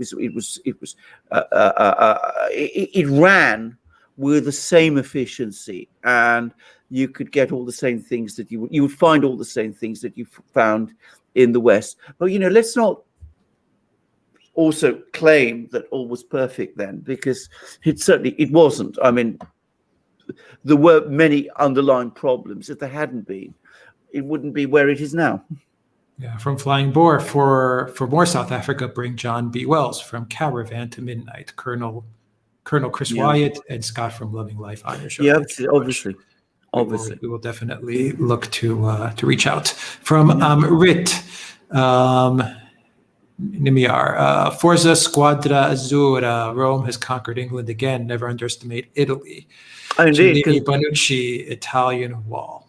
Congratulations to the Euro. Yeah. Indeed, congratulations to the people of Italy and to their great team on winning the UEFA Cup. The consensus here amongst people in England, where I live, of course, is that England did fairly well in the first half, but that Italy was undoubtedly the better team in the second and in the extra time period, and deserved to win. Penalties it can go either way. It can go either way, but Italy played the better game in the second half and in extra time. So in the end, the outcome was just. Yeah. All right. From Anatoly, what happens if the AZ audit report shows very big discrepancies in Trump's favor? Which I'm hearing it just might. We'll see. We will indeed see. We have to wait and see. We have to wait and see, exactly. Yeah. I'm hearing it just might, but we'll hold on to that and we'll see exactly what happens, because we're in uncharted territory with this one. It's not going to change anything, Alexander, as far as the way we are right now. But no. Well, I'm not sure about that. I mean, if it goes a certain way and if it's publicized. Well, I mean, the current structures. I mean, the current president. I mean, it's not going to change that. No. Go on. But it might change perceptions, right? I mean, which can be important. Yes. Going forward, yes, definitely. From Flying Boar, just like old South Africa, there was a law and order. Well, yes. No question. I mean, All right. You certainly didn't have a situation where members of the same party, the ruling party, were feuding with each other in this public way, and there was violence in the streets organised by the supporters of one figure in the ruling party against the others. That would have been inconceivable. And of course, if you're talking about violent crime in South Africa, that is at appalling levels. Yeah. From Sparky, moving forward, Cuba should resist letting in huge soulless corporations and chains so that mom and pop small businesses can thrive. Absolutely. Now, can I just say, we haven't talked about the reforms, which, as I said, I understand have been to some extent forced on Cuba from outside. But I mean, there was a certain resistance within the Cuban political system to them. But I mean, that does seem to be the intention. It's about privatizing business in order to allow space for small businesses to develop and thrive. And can I say that would make much more sense in a place like Cuba than trying to create big Cuban corporations, not for the moment at least. I think build small businesses, textiles, services, all that sort of thing, and then that could and in the agricultural economy also, which could be very rich, and in things like developing, Cuba has lots of assets, cigars.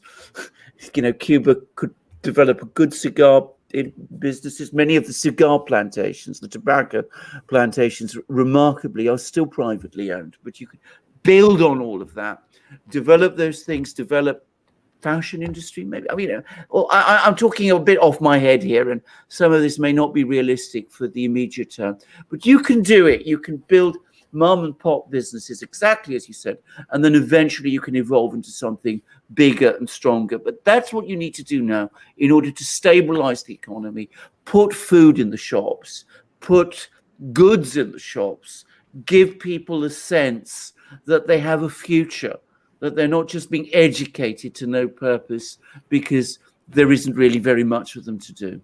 All right. From Adam McLean, $2 super chat. Trump for Speaker of the House 2022 to lead impeachment. Oh, I wonder. That would be incredible. That would be incredible. I agree with that one. It's the idea's been floated. Yeah, I agree with that one. I think he should run for Senate or House. Absolutely. Yeah. So Trump, if you're listening, I think that's the move you make. Flying Boar, $5 super chat. I apologize for shaming you guys. It is just my home. Peter Mattisberg, I hope I'm pronouncing that correctly. Peter's Mattisberg is burning. They just burned the whole farm and land to euthanize the animals. Well, there you go. It's tough. It's tough reporting on this stuff. Guys are talking about this stuff. It's tough. Oh, absolutely. It's absolutely. Geopolitics and politics. It's cruel. It's ruthless, but we got to try to report it as best we can and talk about it as best we can. Absolutely. So thank you for that super chat, Flying Boar. We really appreciate it. From Flying Boar, also anti-apartheid protests were funded by who else other than George S. Oh, You know who I'm absolutely. talking about. Absolutely. Of course, we of course it was. Yes. He's everywhere. Again, can I just say, of course, we didn't know that at the time, and we didn't know him at the time. I mean, nobody talked about him. I mean, you know, he certainly wasn't a public name. I can tell you that absolutely. It's the internet. Well, it's not just the internet. It was the financial crisis in Britain in 1992 that first brought him to public notice here in Britain. But until 1992, I can say for a fact that nobody had heard of him. He was in the shadows. No, it's absolutely in the shadows. Which means that he's not really the big guy. He's not No. really the top dog. The fact that he's out of the shadows means that he's top, but he's not the top. I completely agree. From Sparky, Mandela was a special leader, difficult for South Africa without him. It's why the government systems need to be set up for resilience against poor leadership. Absolutely true. Now, I want to be careful about Mandela because, of course, again, I have for most of my life have admired him enormously, and I mean, by all accounts, he was a very, very disciplined person in prison, and the trial where he was convicted, I mean, he made some very powerful speeches, and my impression was that he was an honest man and a man of genuine integrity, but of course, I'm basing it on what I know. I'm prepared to hear other things, but certainly he was a very, very tough act to follow. And Ramaphosa isn't in the same league, obviously not. Well, Ramaphosa's goals were different, weren't they? Ramaphosa, I guess. I think and so. all the leaders were not about government. I think they so. Were about I think so. enriching themselves. I think there's a big difference there. I think we lived it in Greece as well. We've lived indeed. it in Greece. We've seen Yes. it.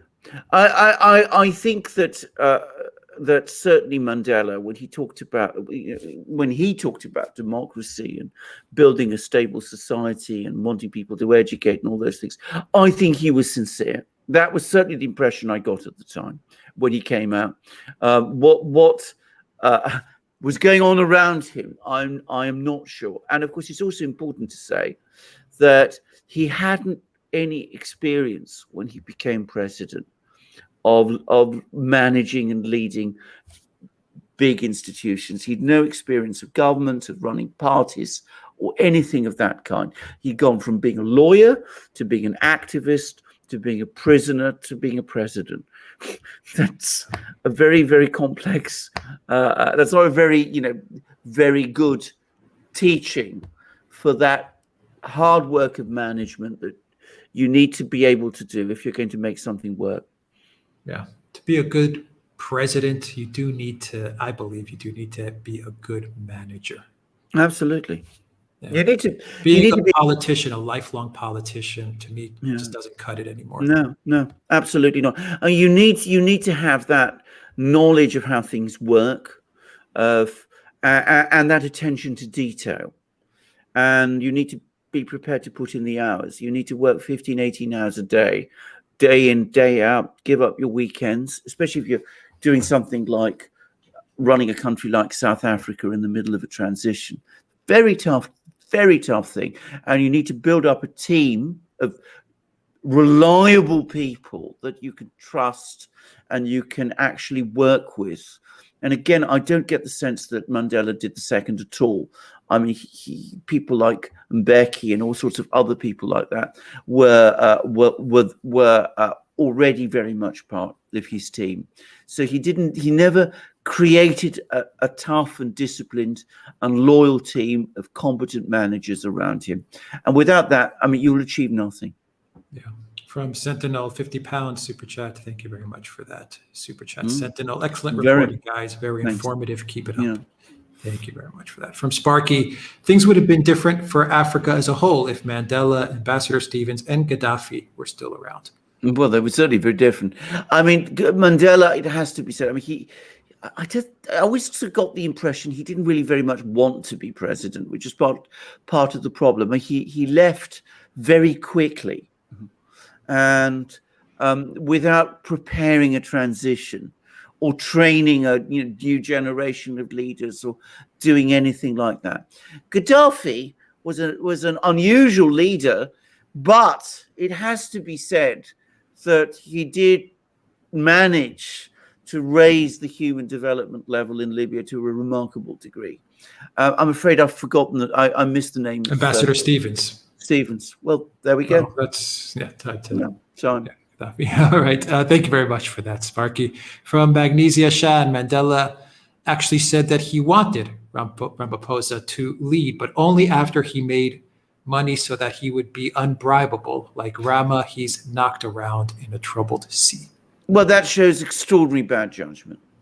I mean, the fact of the matter is, people who make their money through bribes go on wanting more bribes. There is never an end point to it. That is an iron rule. Corruption feeds on itself and grows. And not just that, but people who gain their wealth corruptly are always vulnerable to exposure and therefore to pressure. So if Mandela really said that, then I think he was wrong. I mean, it shows extraordinary bad judgment on his part.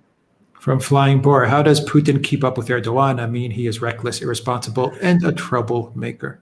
I think that Putin is utterly exhausted and frustrated with Erdogan, but it's his job. Yeah, exactly. I mean, he has to talk to him.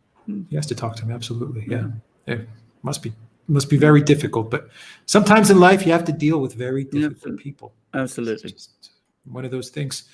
And I'm sure Putin deals with a lot of difficult people. Thank you very much for that super chat, Flying Boar. From Sparky, Cuba has great soil, not just cigars, tomatoes too. Yeah, absolutely, indeed. So if it sorts out its economy, I mean, can I just say, I mean, if people who go to Cuba talk about an economy which is racked by shortages and a certain reorganization would change that, I think, very quickly if it were done well. The other thing, we've all seen pictures of Havana and how it looks a completely clapped out place with open sewers, tumble down buildings.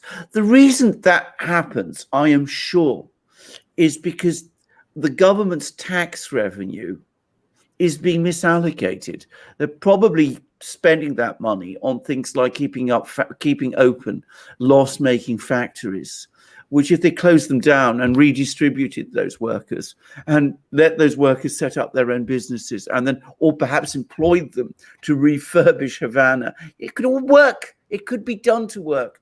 And refurbishing your capital makes a tremendous effect on national morale. I think if it's done well, it could boom in the way, let's say, Vietnam has done, despite the embargo. It's not without friends. I mean, it's not, it could find partners to trade with and who would be willing to support it.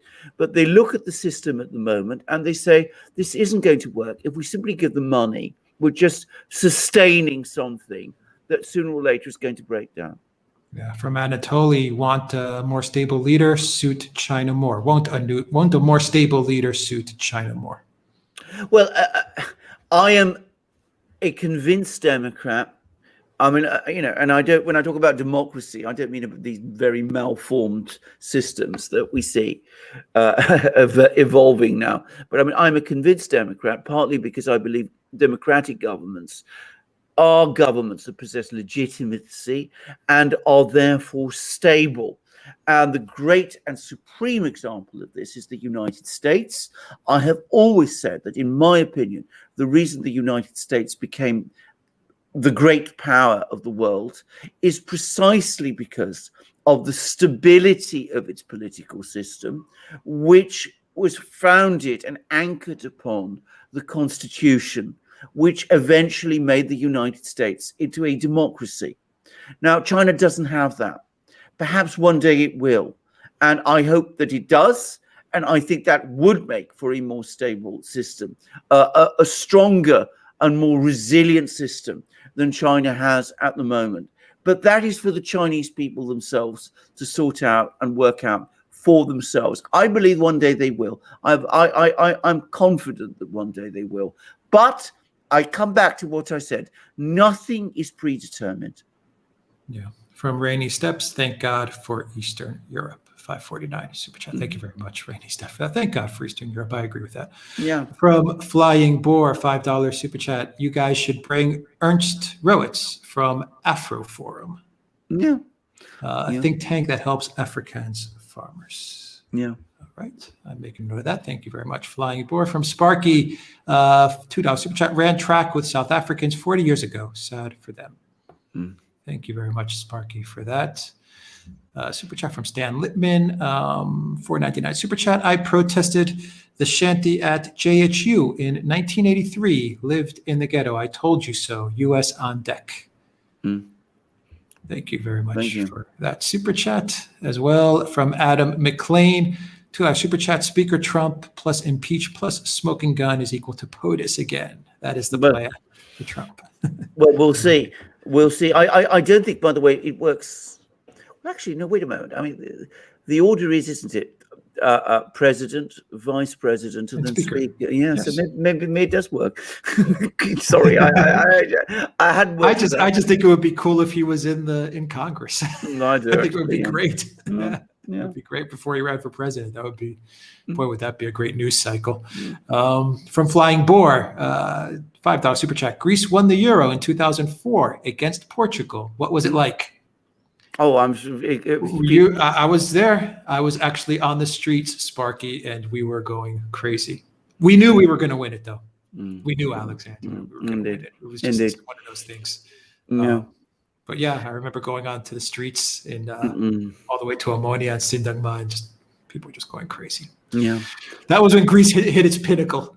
Yeah, Olympics, Euro, absolutely, and the rest of it. I know. Flying Boar, the rest of it was just downhill after those days. Yeah. We also won Eurovision. So we won Eurovision, we won the Euro, we had the Olympics, and then it was just, that was it. The end. Thank you very much for that super chat from Flying Boar. Here is a quota system for you. South African Airways now only hiring black pilots. No wonder it's going bankrupt. Well, there you go. I mean, again, it's a disastrous idea. You should hire the best person, the most suitable person for the job. And that's what you should always do. Quota systems are always a bad idea. They only create division, and they ensure that incompetent people are put in important positions. When I talked about education, I want to stress again, it's the education system can be used as a mechanism for social mobility. And that's what I was thinking about.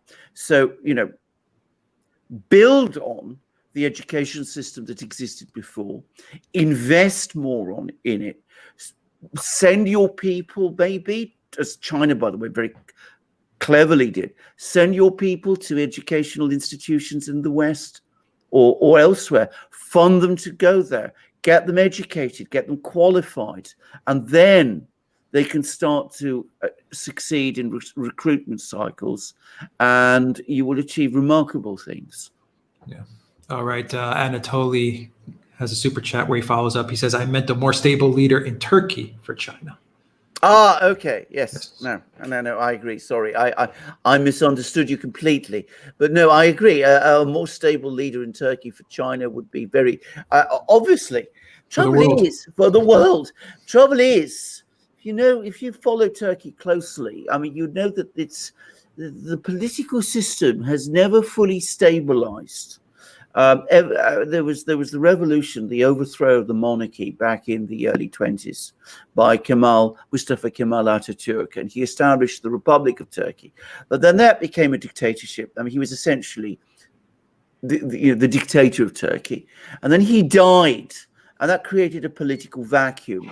And it's never really been filled. It's been filled for a long time by the army, and there've been coups and political chaos in Turkey.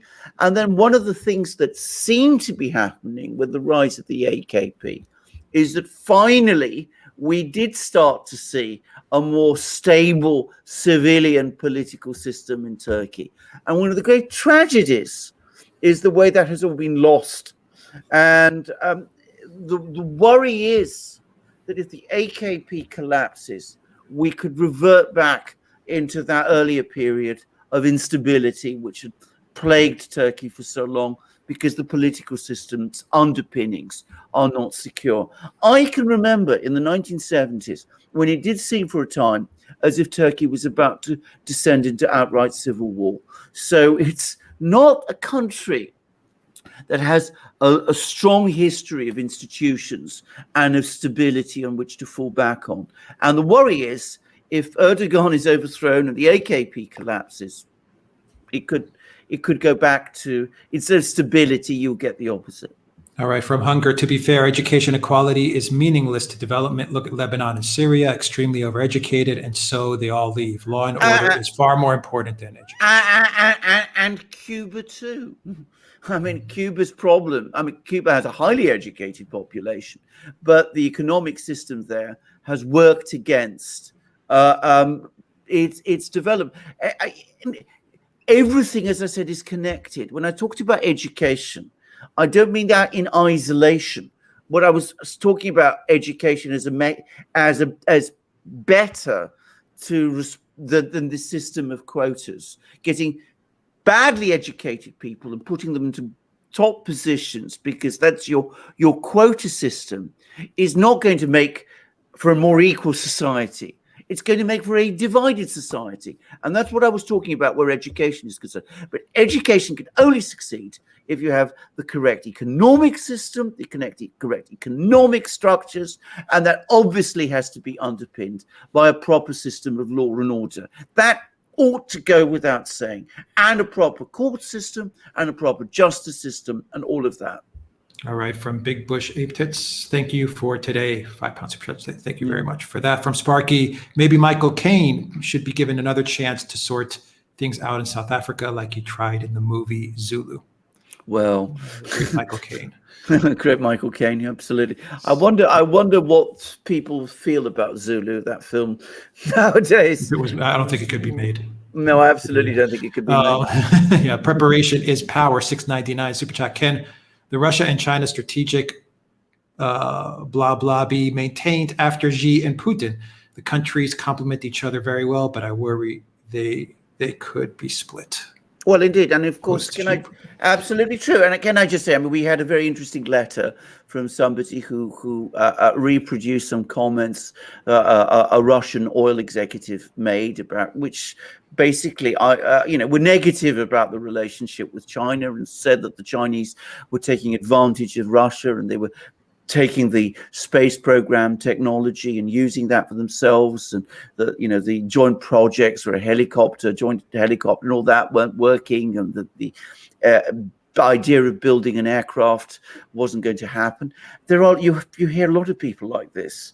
It's still a work in progress, and the Russians and the Chinese are only for the moment starting to interact with each other.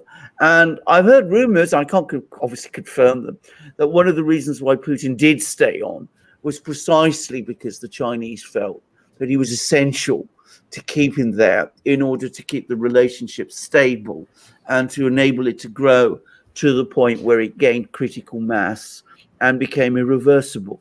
My own view, having had fairly extensive dealings with lots of Russians about this, including a Russian who ran a bank in Shanghai, is that point of critical mass is now fast approaching, and that give it another, say, 4 or 5 years, it will not matter very much who the leader in Russia or China is, because the interconnections and the advantages for each country to maintain this partnership will be so strong that it will continue even once Putin and Xi are gone.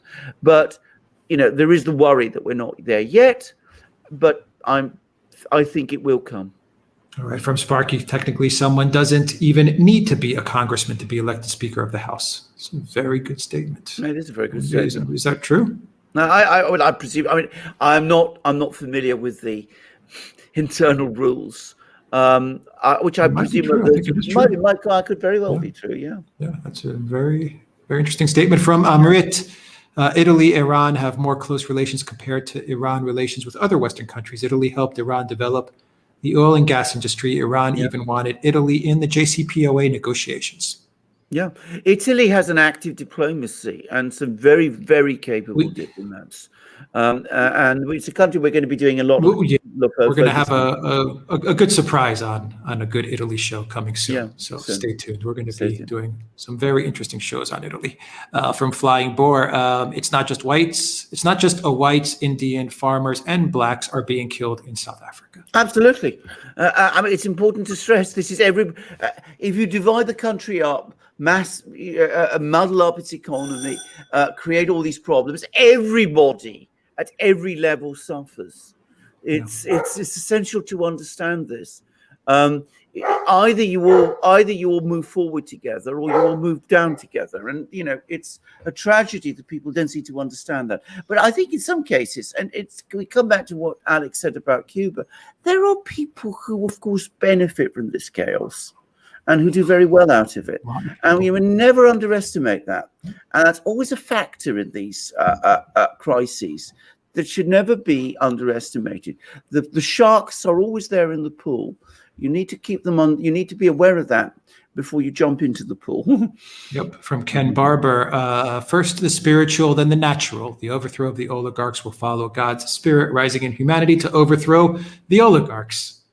Well, I believe that. Thank you. Thank you for that. I believe that. I mean, ultimately, I am an optimist. Yeah, that is an optimistic one. From Flying Boar, bring also Dan Rot, an African's politician, an activist. He will tell you a lot about South Africa. Okay, we got a lot of people to contact. We'll do our best, Flying Boar, to get in touch with these people. Update from Flying Boar, the super chat update on Belarus and Lukashenko. Oh well, he's do a video on that. Actually, we absolutely are. I mean, he is in Russia now. I mean, what is happening? As it seems, there's two things are happening, one at the same time.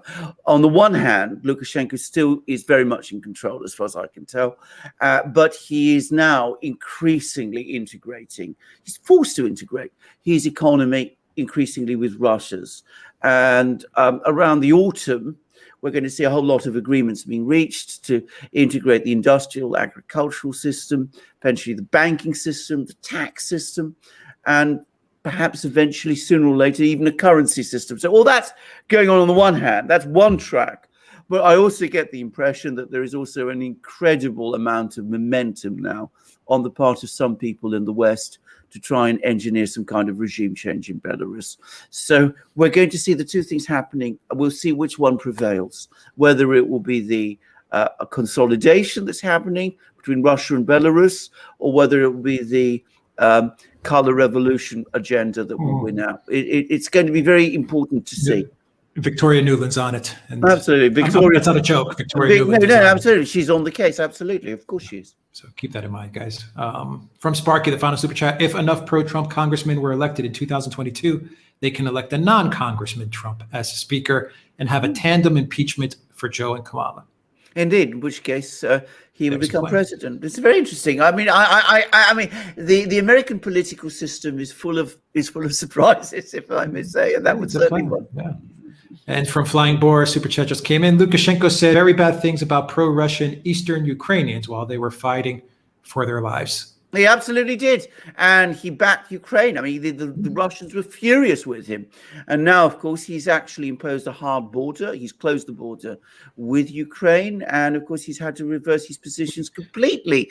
So, I mean, it's gone from being, implicitly supporting Ukraine against Russia to now being, opposed. But that's his own, that's a We said it in a video. Exactly. We said it, and we caught a lot of flack because everyone's saying, oh my God, you guys are pro-neocon regime change in Belarus. No, we just pointed to the fact that Lukashenko, a lot of what happened in Belarus was self-inflicted by Lukashenko because he was trying to play both sides. We're not saying diplomacy is good. Diplomacy is good. Keep your options open, talk with other countries, but he was trying to play a clever game of Russia against the EU, and he was playing them off against each other. And he got burned. And he got burned, as Erdogan is about to be. I mean, Erdogan is doing the same thing with more skill, it must be said, that Lukashenko did, with more assets to play. But now he's got the neocons on his back, and he's got fewer friends because Turkey isn't going to get the kind of backing from China and Russia that Belarus is getting. So I mean, bear that in mind, because right. of course the Russians have feelings about Belarus. All right, great. Any final things you want to add, Alexander, before we sign off? What a great program! We're going to be doing much more of this because it's useful and enormously helpful and interactive. So keep an eye out for our programs. We'll be doing many more lives and many more programs like this, because of course the program we did a short time ago on South Africa educated us. It made us realize what an enormous resource our viewers are, and how enormously useful it is to have your comments and how much we learn from them, and are then able to transmit in our programs. So we'll be doing more programs like this soon. Yeah, and it's more timely. There's more time. We don't have to go through the editing process, and we can get the news out to you guys absolutely much faster. Absolutely. But Flying Boar came with a super chat. Atlanticists people said some nice things to Lukashenko, and he was flattered. Yeah. He was playing games where he shouldn't have been playing games. Absolutely. Yeah, you're going to get burned when you're dealing with the EU. Indeed. Absolutely. All right. Please do more on South Africa, says Flying Boar. Yes, we will. We will. We're trying to cover as much of the world as we possibly can. We're going to try to cover more of South Africa. We'll try to cover a lot more countries, and of course Europe and the United States, and Canada and Australia and Italy. And guys, we got a show coming up this afternoon, which I'm going to upload, Alexander, with Robert Barnes. Alexander and Robert Barnes have a really good discussion. It's a fantastic show, guys. It's going to be up in a couple of hours, where they talk about all the news about Assange. You're not going to want to miss this video. It'll be up on the Duran in a couple of hours. We also have a great show, a surprise show, where we're going to discuss a lot of what's going on in Italy. Italy's a country that the mainstream media does not cover enough. And it is a super important country, and we're going to cover it. Yes. So thank you to everybody who joined us on this live stream. Valley S, you were flying solo as a moderator. Thank you very much, Valley S, for moderating. You are the best. All our moderators are super, super good. And thank you to everyone for the super chats and for all the support that you give us. We really, really appreciate it. And I think we'll sign off, right, Alex? Indeed, absolutely. We got everything. Yes, we got everything. And tomorrow, we'll see you guys soon. And keep an eye out for the Assange video. Absolutely. Take care, everybody. Yeah.